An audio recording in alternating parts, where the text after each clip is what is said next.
Itu tengah hari Om, jam 12 siang. Jam 12 siang itu di seminggu sudah saya di situ. Pas mau menjelang zuhur saya ingat. Tapi belum azan ya. Buat jatuh.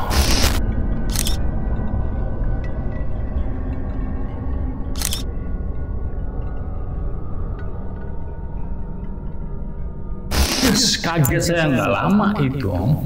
Jadi ketika saya lihat ke atas, dari dahan pohon yang paling tinggi itu ada sosok perempuan nih, nenek-nenek, rambutnya itu berantakan, acak-acakan. Tapi posisinya itu dia tidur gini, selentang ke atas, lurus. Itu terbang tuh jalan dari bawah. Terbang.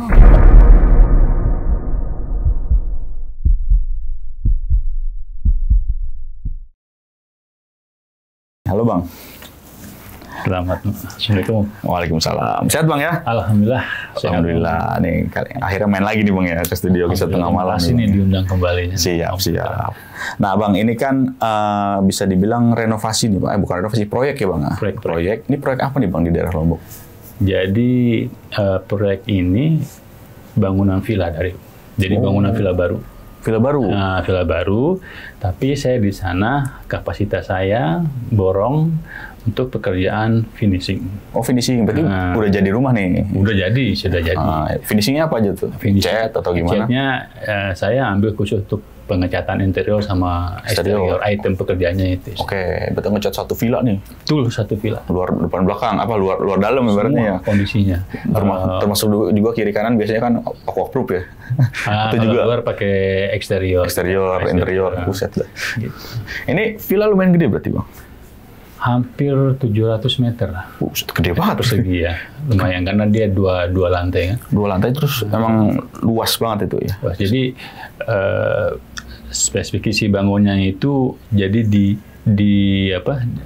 ditutup sama pagar. Sepanjang bangunan itu ada pagar berkeliling. Ada kolam renang di dalam bangunan situ, terus ada carport juga di bangunan 2 lantai. Modelnya itu sebetulnya minimalis ya. Lebih ke bangunan luar yang plafonnya juga langsung ngetrap ke atap. Oke Bang, ini ngerjainnya sekitar tahun berapa nih Bang? Baru kemarin Om. Baru. Jadi saya tuh baru pulang nih dari Lombok, itu mungkin di rumahnya udah 2 minggu lah ya. Buset, baru banget. Ini baru kemarin ini sebetulnya, yang saya alami baru kemarin sih. Ya saya kesananya ya mungkin karena saya di sana kan target tuh 2 minggu, tapi karena masih ada pekerjaan sipil dan ada pekerjaan listrik, artinya kita kan molor kan. Oh iya. Karena berbarengan itu kan, jadi finishing tidak bisa bekerja sebelum pekerjaan mereka selesai. Jadi molor hampir sebulan. Jadi kurang lebih ya hampir 1,5 bulan yang lalu lah. Oke. Baru-baru ini sebetulnya. Ya benar juga sih, nggak bisa ya kita ibaratnya ngecat kalau orang masih masang ibaratnya listrik. Betul. Ada yang harus ibaratnya masih ada yang diplester sedikit-sedikit. Yang harus dikelarin dulu full baru kita cat. Namanya cat kan benar-benar terakhir nih. Jadi emang benar-benar pekerjaan itu tertunda lamanya. Faktor itu. Karena nunggu gitu. Karena nunggu gitu sih. Berarti bangunan seluas itu berapa orang Bang sono? Kalau orang sih saya hanya tim bertiga sama saya. Karena saya tahu kondisinya memang kan saya bawa manpower banyak pun kondisi pekerjaan ini kan konsep pekerjaan yang tertunda yang tidak bisa, bukan pekerjaan finishing yang harus dikerjakan setelah semua pekerjaan sipil ataupun selesai. Jadi saya tuh menunggu gitu artinya. Jadi cukup dengan 3 orang pun masih sampai sekarang hari ini masih kita kerjakan. Oh masih ada di sana? Masih ada orang di sana. Cuma karena saya kembali kemarin ke Jakarta, karena ada janji juga saya ada pekerjaan di Kebayoran Baru kemarin kan. Jadi jauh hari sebenarnya sudah ada apartemen, saya sudah ada janji, jadi saya pulang dulu ke Jakarta. Iyalah, berarti kan karena dia juga yang molor ya. Yang penting di sana masih ada yang ngerjain. Masih ada yang ngerjain. Nah ini untuk pengalaman horornya sendiri nih Bang. Ini dari 3 manpower Abang nih. Betul. Pada ngalamin nggak nih? Kalau kejadian yang parahnya yang ada satu tim saya yang memang jadi saya ke Lombok sebetulnya udah 2 kali nih Om. Nah, tahun lalu juga pernah, tapi bukan yang sekarang. Sekarang ini posisinya di Gili, di pulau. Jadi Vilau ini yang saya kerjakan ini Vilau bangunan baru, adanya di pulau, di Gili. Nah, kalau yang tahun lalu saya hanya di Kute, di Lomboknya. Nah, orang ini, tim saya ini yang dulu pernah ikut saya juga. Nah, yang dia alami sama dia ini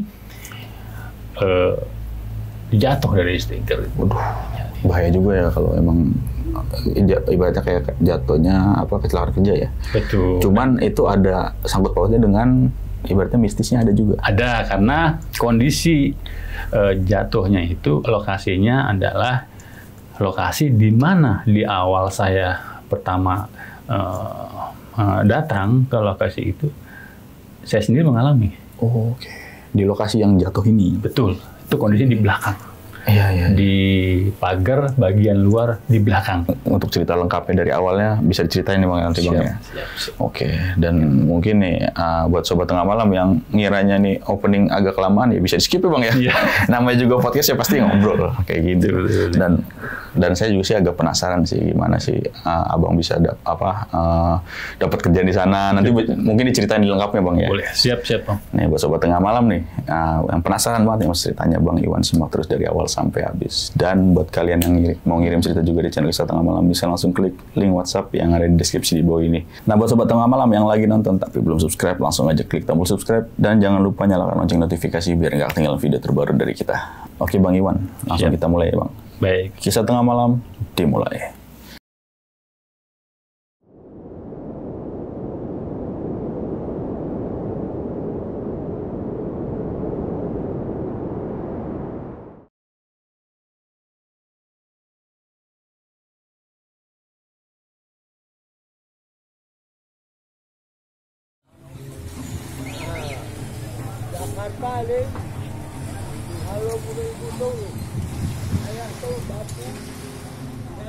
Kejadian ini yang saya alami baru kemarin lah bahasanya, baru sebulan atau sebulan lebih lah, sebulan 2 minggu lah, hampir bulan setengah. Jadi saya mendapatkan job pekerjaan untuk finishing untuk di Lombok. Nah kebetulan subkonnya ini Pak Al ini pernah menggunakan jasa saya juga, karena tahun lalu saya juga pernah di Lombok. Nah, cuman yang untuk proyek yang kali ini yang saya ambil ini, yang saya garap ini beda tempat. Tempatnya ada di sebuah pulau, yaitu sebuah Gili. Nah, tempat wisata di sana. Itu kalau dari kota Lombok atau dari Mataramnya, kita harus menempuh perjalanan ke pelabuhan tuh hampir, kalau pakai kendaraan sejam lebih lah. Sebetulnya saya juga di Jakarta sedang ada pekerjaan, cuman tinggal tahapannya sudah hampir mau opnam saat itu ya. Jadi saya minta waktu dan dari Mas Al ini yang dari Lombok juga memberikan dispensi waktu, dan juga memang semuanya kan harus prepare juga kan, masalah keberangkatan saya juga, masalah kesiapan di sana. Akhirnya saya ajukan juga proposal harga berikut barang, terus item-item apa yang akan saya kerjakan di situ. Setelah proposal masuk, terus Mas Al ini mengajukan ke ownernya langsung, akhirnya disepakati, sudah di ACC itu Om. Berikut mock-up pekerjaan item di interior dan eksterior yang sudah saya ajukan. Jadi harga oke, akhirnya saya sama Mas Al sepakati bahwa hari Jumat saya sudah terbang ke sana gitu. Berangkat. Akhirnya hari Kamis setelah putus pembicaraan itu, dari sana Mas Al sendiri transfer saya untuk tiket pesawat kan. Nah Jumat pagi saya berangkat. Jumat pagi itu pesawat di jam 11-an lah, jam 11-an sampai sana, karena perbedaan waktu kan sejam ya. Jakarta sama Lombok, sana lebih cepat kan.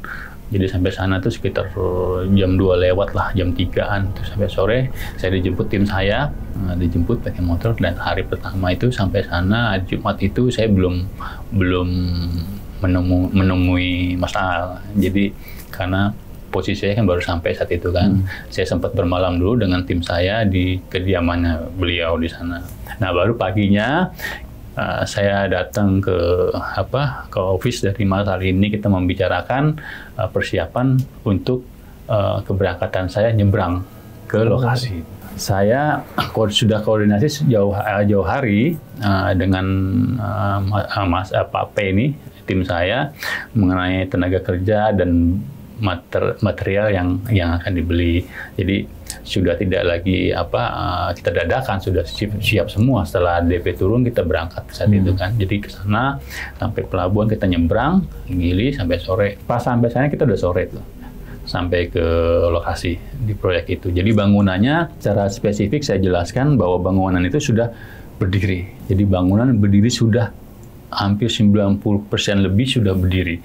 Hanya ada beberapa bagian saat saya datang itu ada beberapa bagian kayak kusen, ada yang belum terpasang di situ. Jadi pekerjaan saya finishing itu sebetulnya memang belum, kalau orang Jawa bilang belum wayahnya sebetulnya, belum timingnya, karena masih ada banyak pekerjaan sipil dan listrik yang di situ. Cuman dari masalah sendiri menyampaikan kita action dulu aja gitu kan. Akhirnya ya yang saya hajar itu, yang saya kerja progres itu ya yang tidak mengganggu pekerjaan mereka dan tidak terganggu pekerjaan saya. Yang saya kejar adalah pagar sekeliling dulu. Jadi bangun itu dikelilingi pagar itu. Dan kalau untuk pagar depan, pagar samping tinggi paling cuma sekitar 270 meter 70 cm. Tapi yang belakang itu hampir 9 meter. Tinggi sekali. Nah, pas sampai saya di sana, saya cek dong kondisinya kan. Itu sudah mau menjelang maghrib lah. Saya cek dari dalam sampai ke ruang dapur, sampai ke ruang utama, sampai ke posisi tiap sudut saya lihat semua, cek sampai keluar pagar, sampai di pagar sisi luar di belakang. Di belakang itu sudah menjelang maghrib itu. Nah, di situ karena pagar itu tinggi sekali ya, tembok pagar itu tinggi sekali, hampir 9 meter lebih itu. Saya mau coba berpikir nyari solusi, karena yang saya repair ini lumayan PR buat saya kan. Bagaimana caranya supaya bisa dikerjakan tepat waktu, progres terkejar buat saya kan. Nah, di saat saya berpikir tentang fokus pekerjaan itu, ini saya ada yang manggil-manggil nih Om. Tapi yang manggil ini bukan orang nih. Nah, itu suara perempuan. Itu maghrib tuh saya yakin nggak ada orang sama sekali, kan sudah mau maghrib gitu. Saya tengok. Saya pikir mungkin angin, saya pikir itu kan. Itu terdengar lagi panggil. Itu suara perempuan manggil saya. Di telinga saya jelas saya dengar itu. Baru saya sadar, oh ini tempat baru gitu kan. Saya di belakang sendiri gitu. Ini mau maghrib baru saya nyadari. Merinding tuh bulu kuduk saya itu. Yang tadi saya berpikir fokus logis tentang pekerjaan, setelah ada mendengar suara itu, baru saya tersadar bahwa saya ini tempat baru saya pijak dan saya lupa berdoa saat itu. Nah, ketika saya mau balik kan, ada rasa merinding saya mau balik ke depan itu, saya lihat nih jadi saya gambarkan tuh belakangnya itu Om kebun. Ya, ini kebun, jadi ada kebun singkong di situ, dan ada beberapa pohon pisang di situ, dan sebelahnya itu saking rimbunnya dan banyak pohon, ada pohon sukun, ada pohon kelor, gelap kan, ditambah lagi suasana maghrib kan, tambah gelap. Tapi yang aneh di saya itu nggak ada angin kencang, ada satu pohon pisang di situ, itu daunnya tuh lambai sendiri, goyang-goyang. Semakin saya tegas, semakin saya penasaran, semakin kencang. Sementara yang lain tuh, ya itu kan banyak pohon ya, banyak pohon di situ kayak pohon itu ya biasa aja lah, itu kencang kali.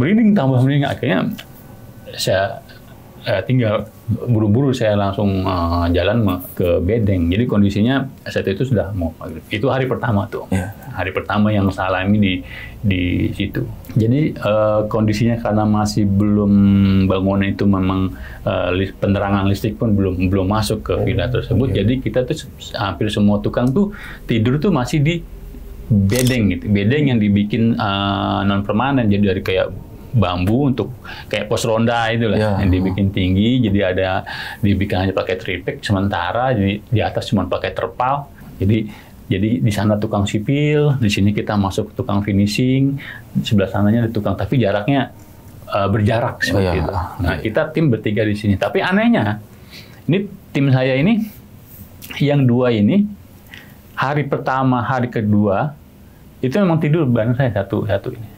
Tapi kesananya mereka nggak mau. Saya nggak tahu apa yang mereka rasakan, apa yang mereka lihat saat itu ya. Nah, tahunya itu saya rasakan ternyata itu kan masih ramai tuh, Om. Minggu pertama itu masih banyak orang. Gitu. Nah, tapi setelah minggu kedua, minggu ketiga saya rasakan itu ke saya. Saya kenapa? Yang berkait dengan kecelakaan kerja. Jadi tim saya ini, Mas P ini, sudah jalan seminggu berjalan itu kan sekitar udah mulai start dasar tuh. Cat dasar semua, setelah repair cat dasar. Nah, tibalah dia sampai di pekerjaan yang saya di belakang tadi itu. Tembok belakang. Yang 9 meter itu? Iya, 9 meter pekerjaan itu. Nah, posisi saya itu di samping. Posisi saya sedang repair. Dia di belakang. Itu tengah hari, Om, jam 12 siang. Jam 12 siang itu di seminggu sudah saya di situ. Pas mau menjelang zuhur saya ingat. Tapi belum azan itu. Buat jatuh. Saya dengar suara brak itu, tapi saya nggak berpikir bahwa itu tim saya itu ada yang jatuh di situ. Saya fokusnya repair tuh kan. Padahal jaraknya itu nggak begitu. Ya kira-kira itu kan bangunan kalau ke belakang tuh sekitar ada 12 meter panjang ya kan ke belakang. Jadi memang, tapi saya dengar suara brak. Tapi saya nggak berpikir bahwa itu Mas W tim saya itu jatuh. Gitu. Taunya saya itu dia tuh keluar jalan sambil jadi robek sini. Robek. Nah, robek jatuh. Mas. Pulau tipu Mas. Jadi dia tuh Mas Pet ini sebenarnya orang Jawa, orang Surabaya, cuman dia menikah dengan orang Lombok. Dia sudah lama di sana dan sudah berkeluarga di sana gitu. Aku lihat emang agak darah di sini. Nah, yang satu Pak Bar ini tim saya juga itu hampir ketiban palanya, juga jatuh menghindari itu. Jadi tuh steger bambu jatuh semua. Ininya jatuh dari ketinggian itu, Mas P. Yang satu Pak Bar hampir ketiban. Iya. Di mana lokasi itu persis di lokasi ketika pertama saya datang dan dikasih kode itu. Yang suara cewek itu. Tuh, dan itu yang minggu pertama. Setelah itu kesininya ini, ya saya sampaikan tadi, tim saya ini nggak tidur lagi sama saya satu tempat itu. Dia lebih memilih ke beluga. Kalau beluga tuh bahasa beluga itu di sana itu jadi kayak andang-andang gitu, Om.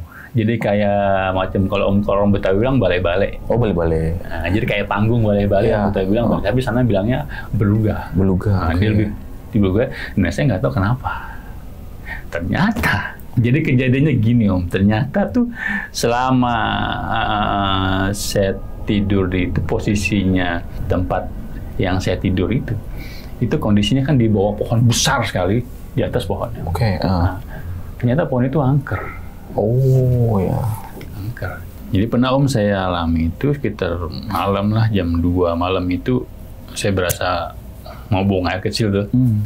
Jadi kamar mandi itu kamar mandi darurat sebetulnya yang belum jadi. Jadi kamar mandi yang dibuat khusus buat pekerja aja, buat tukang, hanya dibuat dari tripek yang dibikin. Jadi itu pun nggak full, cuma sebatas pinggang aja, sama pintu pun hanya dari tripek yang geser aja, atas pakai seng gitu. Batas seadanya itu kan. Dan posisinya itu ada di dalam lokasi villa tersebut. Jadi ada di pas pintu masuk saat itu kan. Jadi lokasi buat kamar mandi itu. Jadi dari tempat saya istirahat tuh, dari bedeng ke sana saya harus berjalan kaki itu kurang lebih sekitar 50 meteran lah. Sorry nih, bedengnya di luar villa berarti? Betul. Di luar pagar? Luar pagar. Jadi kondisinya itu ada beberapa bedeng, beberapa tempat. Ini untuk sipil, yang sebagian tukang besi, sebagainya buat finishing. Tapi kamar mandinya di dalam villa, pagar? Kamar mandinya di dalam lokasinya villa. Oh iya. Jadi harus kalau mau pipis atau apa, ya kita harus masuk ya. Dan posisinya kalau bisa udah jam 12, jam 1 malam tuh lampu gelap semua. Karena kita nyolong dari listriknya masih nyolong. Ya, tiang itu kan, karena kan belum masuk power ke meteran segala macam. Jadi gelap semua. Cuma penerangan itu ya ada sinar penerangan tuh ada, karena di depan itu ada rumah-rumah juga kan. Ada lampu jalan yang ya sedikit banyak membantu penerangan ke arah depan villa tersebut. Jadi kalau melangkah sana ya nggak terlalu begitu gelap, tapi kan tuh sebelah kanan, sebelah ini, apalagi belakang itu pure gelap semua. Dan 2 malam itu saya mau pipis nih, saya bilang gitu kan. Cuman sebelum saya kamar mandi itu, saya mau bikin kopi itu kan. Ngambil kopi itu saya nyolokin air, pakai pemasak air itu saya nyolokin kopi, manasin air, saya ini dulu ke kamar mandi. Jadi itu posisi kamar mandi itu kan cuman tertutup triplek yang tingginya paling sama badan saya itu cuman sebahu saya nih. Oh iya. Dan ada celah-celah yang masih bolong gitu, karena darurat namanya kan, nggak semua. Ini pas saya lagi buang air kecil ini perasaan saya kok ada yang ini ada yang ngeliatin saya nih di luar kamar mandi. Itu deket jaraknya loh, kamar mandi itu cuma ukuran paling cuma 120 kali 2 meter lah, nggak begitu besar. Iya. Ini saya agak merinding dong setelah saya dengar jam 2 malam itu. Merinding, saya lihat ke kanan, itu dari selah bangunan triplek kamar mandi itu, jadi kayak ada perempuan. Oh gitu. Rambutnya panjang. Oke. Saya perhatikan, saya nggak pinggir panjang, buka langsung saya tarik dari kecil langsung balik ke mana? Ke bedeng.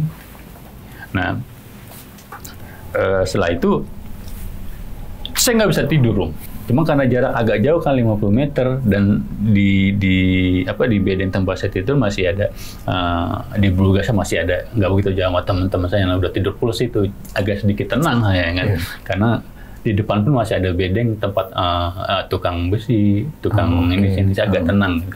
Cuma rasa kagetnya itu yang buat saya panik di situ kan. Kalau saya tidur saya bikin kopi tuh. Karena kan udah saya masak air tuh kan. Saya bikin kopi, baru saya minum sedikit lah itu kan. Mesti saya taruh, saya tutup. Buat ngilangin rasa takut panik saya itu, saya setel ini di HP sholawat sampai tidur. Belum bisa tidur. Yang kagetnya saya lagi nih itu kan kopi baru saya seduh gitu, baru saya minum sedikit, saya siapa yang mau minum, sambil saya nyalain rokok, itu kopi tinggal segini, tinggal ampasnya, buset.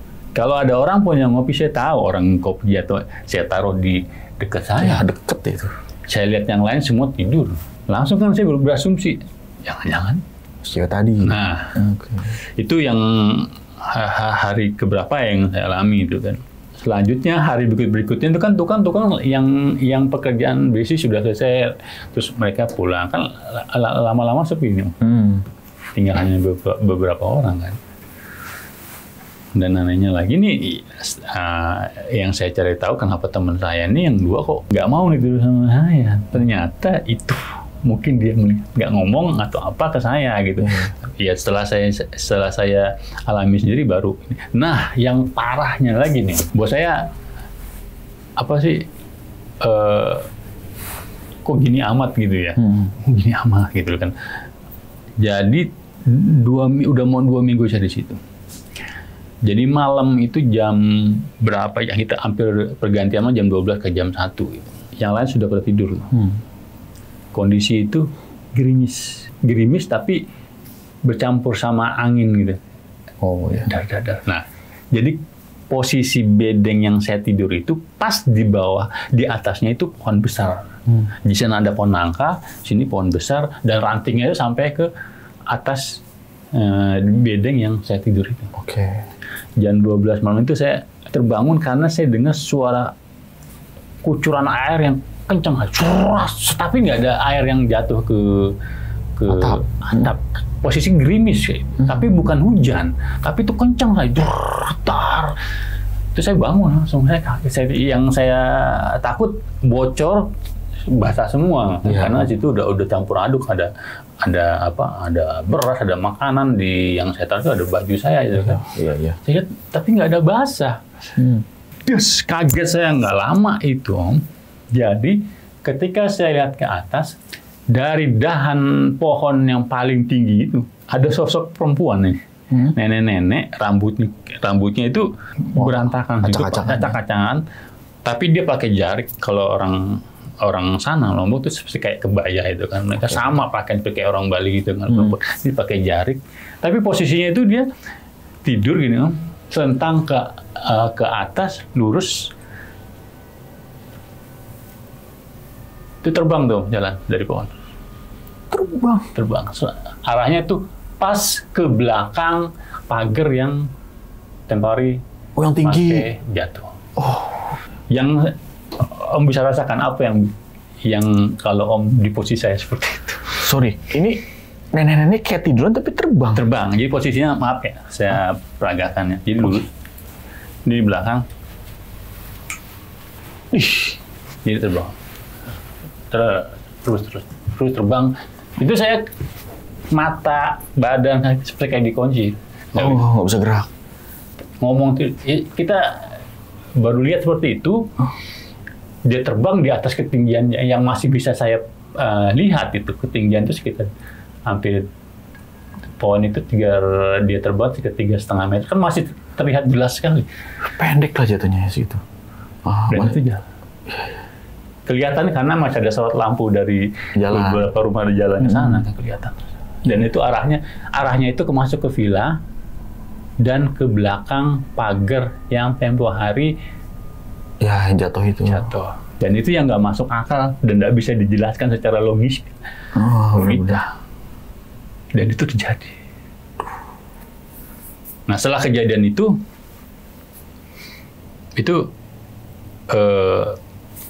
terus saya sakit, Om. Langsung sakit? Sakit.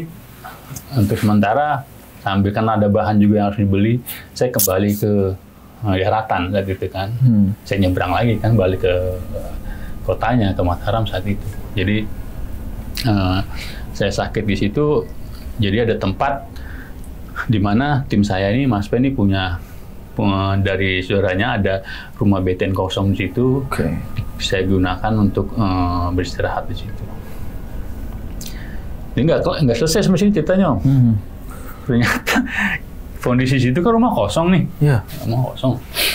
Saya tidur di situ. Jangan Mas Pai ini karena dia juga punya keluarga, seminggu sekali pulang dia kan juga harus pulang kan. Dia harus menyampaikan harus memberi nafkah juga kan ke ini saya izinkan. Jadi saya sendiri di situ. Ternyata di rumah itu BTN saya tinggal itu. Ini kok ngikut saya? Nenek. Tuh. Aduh. Jadi posisinya itu malam hampir jam 1. Jadi BTN tuh sudah ada penduduk yang menempati beberapa kepala rumah tangga di situ sudah ada orang-orangnya lah. Tapi kondisinya itu kalau sudah jam 8 malam ke atas sudah sepi sekali. Nah kejadian itu di jam 1 malam tuh saya terbangun. Itu suara di sana kan ada kayak anjing liar gitu ya. Itu kalau di sana banyak. Itu kok gonggong kencang sekali dan gonggongnya itu pas di depan di rumah yang saya tidur. Itu cuma satu yang itu. Tapi gonggongnya itu di situ aja udah. Jadi posisi rumah itu tusuk sate gitu. Jadi gonggongnya di depan kencang sekali. Gonggong itu nggak pindah-pindah di situ aja. Ini ada apa sih? Itu nggak biasanya. Saya kan tidur di situ dari awal datang, itu sempat juga saya tidur di situ kan. Dan baru kali itu saya alami kan. Ini biasanya kan kalau hewan-hewan kayak anjing, kuda, ayam itu kan peka di kanan. Benar. Nah, cuma saya nggak berpikir ke situ hari itu. Cuma bangun karena suara gonggongan anjing itu kan. Saya bangun, maksud saya mau bikin kopi lah gitu.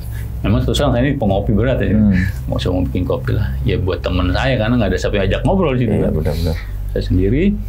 Tapi kan mau ngambil gelas itu saya harus buka pintu yang di belakang namanya rumah BTN tuh. Jadi belakang tuh masih cuma di pagar doang, atas itu masih los. Oh iya. Nah, pagar tinggi sih, tapi ke belakang itu masih kelihatan ada pohon, jadi belum ditutup rapet. Jadi wastafel tuh adanya di belakang. Jadi kalau saya mau ngambil gelas atau piring, tuh harus buka pintu belakang, ngambil gelas. Saat saya mau ngambil gelas itu, jadi wastafel terus ada balai-balai gitu sebelah sana tuh. Itu buat naruh barang aja itu. Jadi kayak macam bambu apa taruh barang situ kan. Tapi kondisi ada lampu yang ya paling cuma 5 watt lah, nggak begitu terang. Saya baru buka pintu itu, ternyata tuh di balai-balai itu perempuan nenek yang tiap hari saya temui di mana? Di Gili Villa itu. Itu lagi nangkring duduk. Tuh. Itu saya udah nggak pakai ini lagi, satu duduk, pulang saya kunci, saya nggak jadi. Itu anjing masih gonggong terus tuh. Nah itu akhirnya ya sakit kan, berapa hari itu kan saya sakit. Nah, akhirnya ada sambil menunggu dana selanjutnya kan untuk progres dan barang, ya saya sakit berapa hari itu, sempat diurut juga di ini kan. Dan yang saya alami itu jadi kalau dia bilang, kalau udah nyebrang laut mah ilmu atau hantu nggak bakal siapa bilang. Ini ikut ya. Mereka tuh bisa menembus waktu, ruang dan ini. Padahal itu kan jaraknya berapa puluh kilo itu dari saya, itu sudah nyebrang laut itu. Bisa ngikut. Akhirnya setelah saya beberapa hari kemudian badan saya sudah mulai enakan tuh, kita berangkat lagi, nyebrang lagi ke mana, ke Gili ini. Kerjaan kan memang belum beres, belum sampai saat ini pun masih saya tinggal ya, karena masih menunggu pekerjaan lanjutan dari sipil. Gitu kan, saya tinggal. Makanya di sini saya tidak menyebutkan secara nama-nama secara jelas di sini, inisial, karena masih terkait ada aktivitas di sana kan. Saya kembali lagi ke mana, ke Gili. Saya pikir sudah nih mungkin teror kan gitu. Cukuplah saya sudah sembuh gitu kan. Artinya ya Pak, mau teror apa lagi kan gitu. Artinya ini ya dalam hati saya dan doa saya itu, saya kesini niat saya itu mencari nafkah untuk anak cucu saya gitu. Hal yang baik, tidak ada niat hal-hal yang di luar itu, konteks itu. Kejadian lagi Om, ternyata masih diteror Om. Masih ada lagi, sebetulnya secara teror secara fisik ke saya sih tidak. Cuma mungkin sakit itu akibat satu, saya kondisi mungkinnya karena lelah pekerjaan, pikiran juga, dan kaget saat itu, panik melihat kejadian yang saya alami itu kan. Nah yang teror yang ketiga ini, buat saya tuh, saya nggak bisa masuk secara logis lah. Kejadiannya itu malam, pokoknya di atas jam 12 terus kejadian itu Om. Jadi itu jam pergantian jam 12 malam lewat 10.20 tuh. Memang kebiasaan saya tuh suka ngilir, suka ngelindur kalau bangun suka bangun tengah malam. Saya bangun tuh, karena saya kan sendiri tuh kan. Karena yang lain tuh nggak mau tidur mana, jadi mereka tidur di Bruga sebelah sana. Saya ngindur karena sudah ada rencana saya besoknya tuh saya sudah mau balik ke Jakarta. Jadi pekerjaan itu sebenarnya tinggal ngerol, sebagian paling repair gitu. Bisa saya tinggal karena ada satu item yang di cancel di situ, yang harusnya saya pegang ternyata di cancel, jadi bisa saya tinggal gitu kan. Jadi itu saya bangun tengah malam itu kepikiran, saya nyiapin lah apa yang mau saya bawa pulang ke Jakarta. Saya itu kan saya rapikan. Nah saat saya lagi datain baju ke tas gitu kan, itu saya dengar kayak ada orang lagi nyapu tuh. Nggak jauh tuh, dari arahnya tuh di villa itu. Srek. Kayak orang nyapu di dia. Saya penasaran, saya pikir, karena ada satu orang di situ yang biasa mancing gitu kan. Dia pulang agak malam gitu kan, saya pikir dia kan. Srek. Karena tuh kelihatan kalau dia jauh tuh kayak orang nyapu. Saya pikir dia kan, tapi apa ya sih jam 12 malam nyapu gitu. Kan itu agak temaram soalnya kan lampu nggak begitu ini. Dan itu posisinya bukan di posisi yang di kamar mandi, posisinya yang di belakang yang dekat kebun gelap itu. Jadi kelihatan kayak orang nyapu. Gitu. Dan suara itu, saya pikir Mas itu yang biasa sering mancing pulang malam itu. Saya tanya, "Guys, malam-malam mau nyapu?" Saya bilangnya. "Besok pagi." Berhenti tuh. Tapi karena gelap ya. Saya pikir tuh dia gitu kan. Saya penasaran kan, sambil ngelokok saya datang ke saya hampiri kan. Tuh nyapu lagi. Pas deket jarak sekitar 2-3 meteran baru kelihatan, walaupun gelap kita jelas ngeliatnya. Ternyata Om itu sapu itu gerak sendiri Om, nggak ada orangnya itu. Sapu gerak? Jadi sapu itu gerak sendiri, itu langsung saya langsung lari. Jadi yang saya tegur itu sapu itu gerak sendiri, saya nggak tahu siapa yang nyapu itu. Ini bukan mas yang biasa mancing itu, ternyata orang tuh udah tidur. Bener-bener nggak ada orangnya? Bener nggak, jadi sapu tuh gerak sendiri. Itu arahnya ngebuangnya ke kebun. Oke. Dalam kondisi gelap yang temaram itu ya, maksudnya kan ya kondisinya memang kan gelap gitu ya. Tapi kan bisa lihat jarak 1 meter saya bisa lihat. Iya. Balik lagi saya langsung saya istighfar. Langsung. Terus saya enggak saya cerita sama yang lain, enggak.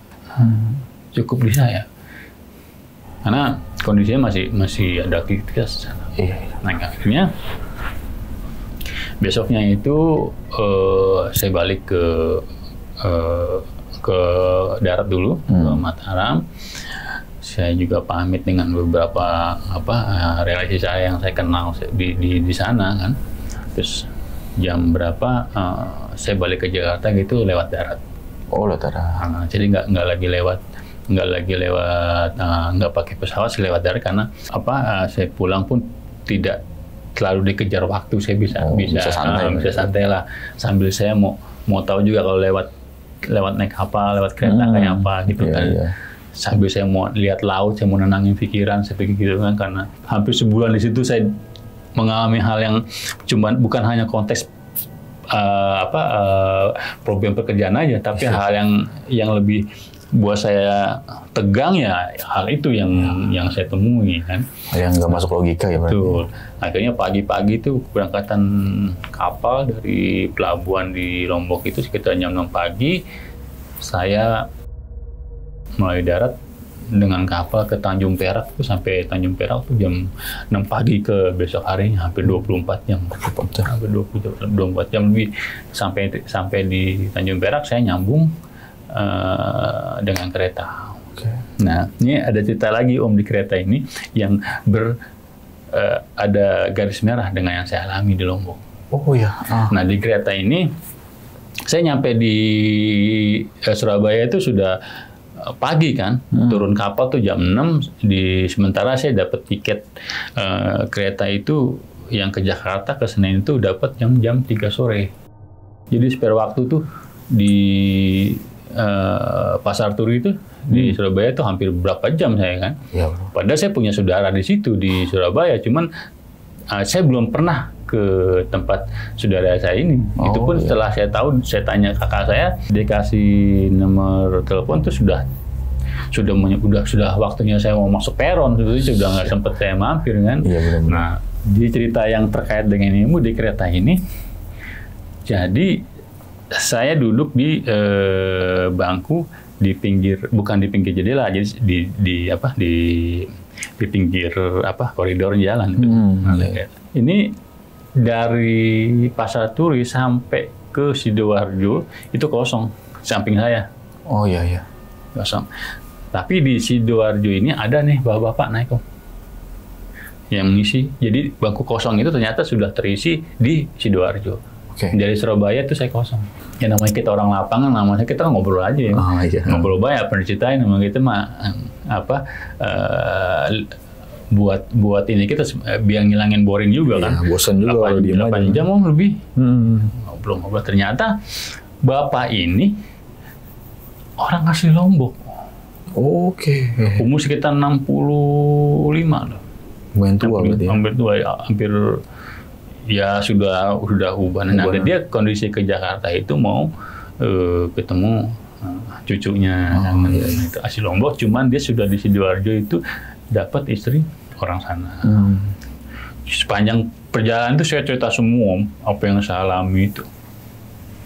Dari masalah pekerjaan sampai masalah hal-hal bisnis yang saya alami. Nah, ketika saya cerita tentang perempuan yang nenek dengan yang terbang itu, bapak-bapak ini langsung kaget. Dia orang Lombok asli, dia paham itu. Saya penasaran, Pak, itu apa? Diceritakan bapak itu kalau di Bali itu Mas. Di Bali punya leak, Mas. Di Lombok juga ada. Itu leaknya Lombok. Mas, beruntung masih utuh. Badan Mas masih utuh. Itu leaknya Lombok itu. Langsung saya, ini. Jadi kata bapak ini, di Lombok itu ada namanya silak.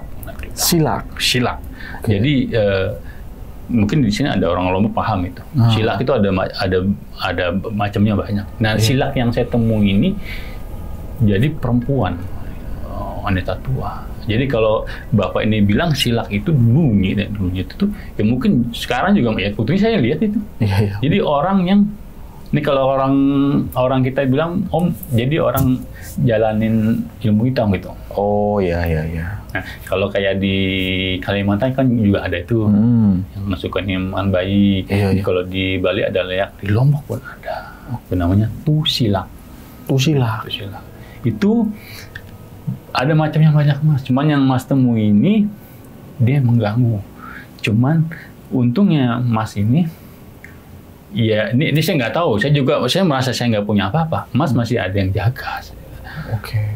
Mas ya berkata kalau artinya gini, buat saya pribadi yang menjaga saya adalah kalau keyakinan saya itu hanya Allah Subhanahu wa Ta'ala, karena keyakinan saya di situ. Cuman dia melihat di sisi yang beda. Dia melihat bahwa walau bagaimanapun kita punya budaya timur, Mas. Kita masih meyakini kita punya leluhur. Ya benar-benar. Sampai tidak percaya, tapi orang yang bisa ngelihat sampean. Ada yang menjaga, artinya ya karena sampean nggak macam-macam di situ. Nggak berbuat aneh-aneh, nggak berbuat macam-macam di situ. Itu yang sedikit banyak tidak sampai kejadian hal-hal yang merugikan secara fisik lebih jauh. Sebetulnya sudah secara energi Om, katanya baru saya sempat sakit itu. Iya. Sebetulnya di tubuh saya sudah ada gesekan sebetulnya. Oh, yang mau ngebuat sakit itu. Ya, sebetulnya sudah ada gesekan. Cuman karena sebelum berangkat pun saya selalu sebelum berangkat saya kalau mau ke luar kota atau kemanapun buka pintu sudah lillahi ta'ala, saya udah pasrahkan semua. Pasrah, ya. Itu yang pertolongan Allah itu buat saya.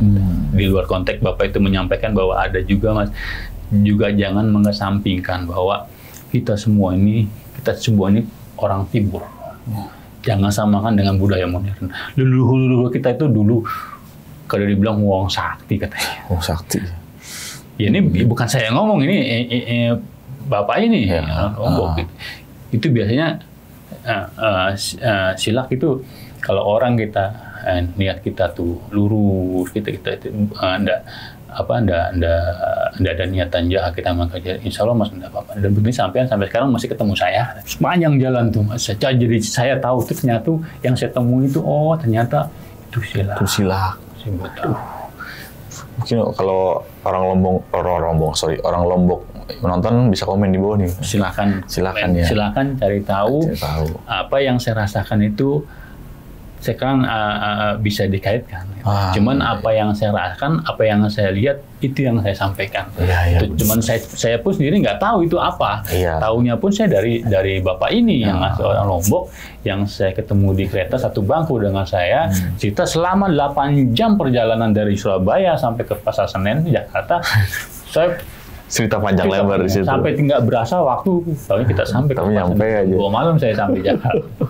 Ya saya sekalian ngilangin bosen lah, gitu kan. Jadi agak serem juga nih, di mana Tusilak nih ya. Itu mungkin legenda dari Lombok ya. Betul. Mungkin ada beberapa orang dari Lombok yang tahu nih, bisa komen di bawah nih Tusilak itu seperti apa sih. Apakah kan tadi banyak macamnya, gimana aja sih macamnya. Nah, saya juga sebagai orang Jawa yang belum tahu itu Tusilak apa. Kalau leak kan sering dengar. Kalau di Kalimantan tuh yang keluar itu sama leak ya, Pak? Itu kalau yang di Kalimantan sama seperti leak, cuman namanya itu apa? Aduh saya juga lupa ya. Apa namanya? Lupa. yang keluar organ-organnya itu kan yang makan bayi. Kuyang. Kuyang. Itu juga sama. Itu kan itu orang yang nganut ilmu hitam ya, di mana? Nah, sejenis itu. Ya. Jadi saya jadi tahu nih Om. Kalau saya nggak ngalamin itu di Lombok, saya nggak tahu jenis-jenisnya, tipe-tipenya. Jenis-jenis. Ternyata ada juga. Bener. Satu ini tapi beda nama dan ya mungkin cerita juga beda kisah cerita di sini. Mungkin pelaku pesugihan, bukan pesugihan, pelaku ilmu hitam yang dari Kalimantan yang bisa keluarin begitu namanya Kuyang. Kalau di Lombok ya namanya ada Tusilak. Kalau yang di Bali ya namanya leak. Kan beda-beda lah ya setiap daerah ya. Beda. Sesuai dengan kebudayaan masing-masing atau penyebutan dari warganya sana mungkin ya. Betul. Tapi dari pengakuan si bapak-bapak ini nih yang dari Sidoarjo ini, itu kalau emang biasanya dia ngapain sih? Maksudnya tubuhnya utuh, maksudnya dimakan apa? Dia bagaimana? Jadi gini Om, menurut dia itu kan ada beberapa silaknya yang saya temui kan silak yang berbeda. Jadi ada banyak macamnya, ada yang memang untuk bayi. Jadi ya sama seperti kayak leak gitu, kayak kuyang itu nyari bayi. Ada yang mengganggu kerja orang. Kalau yang saya temui dia bilang dia tuh mau mengganggu Mas Iwan nih, cuman dia tidak bisa. Oh iya. Maksudnya tadi kan dia sempat ngomong, untung badannya utuh. Betul. Emang mau dicabik-cabik apa gimana? Ngeri juga berarti. Artinya kalau dia bilang untung Mas Iwan badannya utuh, artinya nih mengganggu itu secara ya kayak kecelakaan, orang jatuh dari steker. Iya. Steker kayak yang terjadi sama Mas P saya. Intinya kalau itu berkelanjutan terus Om, di situ kita tidak hati kita tidak bersih, memang bisa terjadi yang dimaksud tadi, untung awalnya utuh karena kejadian dia itu mencelakai orang. Mencelakai orang dalam arti takutnya dalam bekerja kecelakaan kerja. Kecelakaan atau ya itu namanya musibah, kita nggak tahu. Cuman kalau yang tadi Om tanyakan kaitannya dengan itu. Oke, ya. Berarti kayak semacam kasusnya si Mas P ini ya. Tapi dari si Mas P ini tadi kan sempat jatuh, dia cerita-cerita nggak ke Bang Iwan nih? Maksudnya, kenapa dia jatuh? Kalau kondisi secara logisnya sih memang steger itu dari bambu, ada yang goyang jatuh. Tetapi kondisinya tuh pada akhirnya tuh saya yang kerjakan nggak masalah. Nggak ada masalah kan? Terakhir kan akhirnya saya yang ngerjakan yang sendiri, saya pegang ke atas, malah paling atas saya kerjakan, nggak masalah. Jadi memang ada banyak faktor kalau saya jelaskan antara kejadian secara logis, secara teknis kerja sama hal yang di luar itu atau hal yang mistis itu nggak nyambung sih. Cuman dari pertama kenapa kok kejadian itu di tempat yang sama yang saya alami itu sama persis gitu ya. Persis. Dan yang saya temui perempuan nenek itu terbang melayang itu arah ke situ. Ke tempat si Mas P jatuh itu. Mas P jatuh dan hilangnya di pohon pohon pisang yang kan kelihatan yang goyang. Di pohon pisang kan lumayan tinggi lah kelihatan kalau ini ya kan. Jadi walaupun gelap tuh jarak masih bisa kelihatan lah cahaya dari langit itu. Berarti terbangnya ke daerah situ. Berarti ya ini villa ini bisa dibilang itu ya paling pojok nih ya. Kondisi pojok sih tidak Om. Jadi kondisinya itu villa itu kalau sebetulnya itu kan sebenarnya rame Om. Oh rame. Ini lumayan terkenal Gili nih. Cuman ramenya itu kan di posisi pantainya di sisi pelabuhan. Ini dalam ini di dalam, masuk sekilo lebih ke dalam. Jauh juga posisinya di dalam. Jadi posisinya villa yang dibangun ini, yang sudah dibangun ini, kondisinya lah kanan kiri masih tanah kosong, di belakang kosong juga.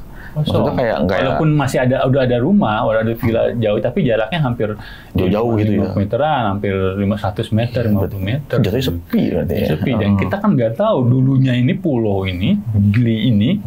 Bekas apa. Ada kejadian apa nggak tahu ya. Nggak tahu. Kalau tadi lupa baca doa ibaratnya pas datang ya. Itu ibaratnya salahnya ya. Salahnya saya lupa baca doa, nggak saya khilaf di situ gitu kan. Ya alhamdulillah dari hal semua ini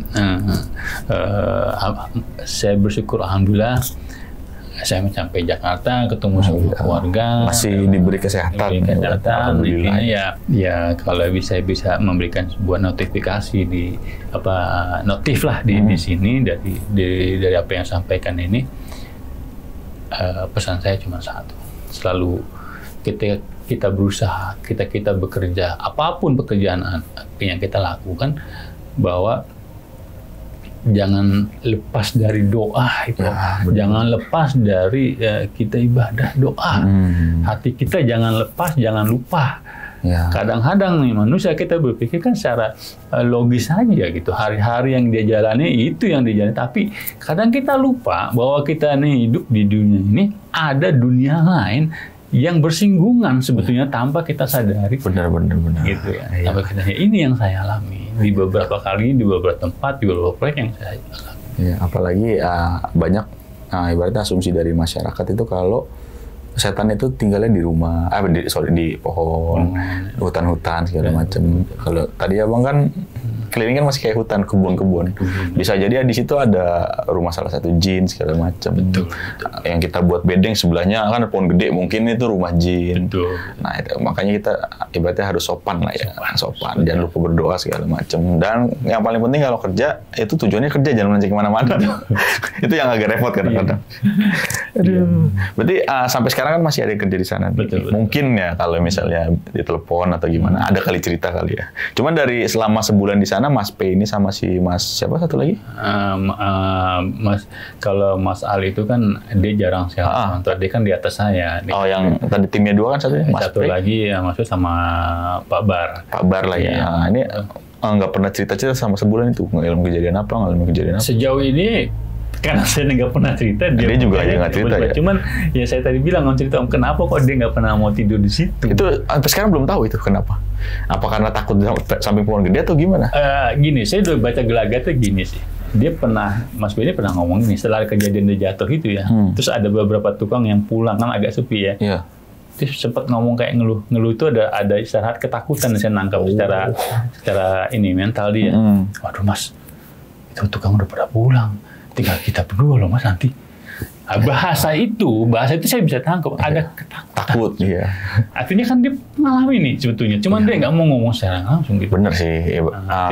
Artinya kalau buat saya sih, kenapa saya nggak mau cerita apa yang saya alami ke Mas B, karena kondisinya kan sampai saat ini masih berjalan ini. Iya.